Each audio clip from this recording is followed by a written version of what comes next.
వస్తుంది అని అడిగిన. ఇలా నీకు అర్థం కాదేమో సార్, దీంట్లో మా ఊర్లే వెంకటయ్య అని ఉండే, ఆయన ఊర్లో ఏతుల వెంకటయ్య కూడా అందరూ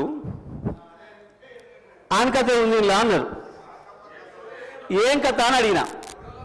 ఏ లేదయ్యా, ఒకరోజు పొద్దున్నే ఆయన భార్య సర్పంచ్ కాడికి వచ్చింది.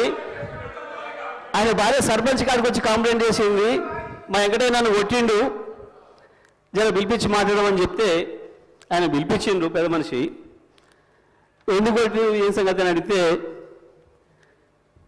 నేను మా అమ్మగారింటికి నువ్వు పాలు వేయద్దుమని అన్నాడు, నేను పోస్తా అన్నా. నువ్వు పాలు వేస్తే ఊరుకోను అన్నాడు, నేను పోసి తీరుతానంటే నన్ను కొట్టిండు. పాలెక్కడి, నీకు బర్రె లేదా పాలెక్కడి అని చెప్పి ఆయన పెద్ద మనిషి అడిగింది అధ్యక్ష. అడిగితే నాకు 4 బర్రెలు ఉన్నాయి అన్నాడు అధ్యక్ష. ఈ 4 బర్రెలు ఎక్కడిదా, నీకు ఒకటి కూడా లేకపోయా, మా ఊరందరం చూస్తుంది 50 మంది ఉన్నాం, అందరూ కలిసి నీకు బర్రెలు లేవా ఎక్కడిదా అంటే, అధ్యక్ష పోయిన బర్రె దొరికితే, సచ్చింది బతికితే, పోయింది దొరికితే, మా అత్తగారు ఒకటి పెడితే నేను ఒకటి కొంటే నాకు 4 బర్రెలు ఉంటాయి, నాకెందుకు 4 బర్రెలు అన్నాడు. ఇది కూడా అట్లనే ఉంది అధ్యక్ష ఈ గవర్నర్ గారి ప్రసంగము.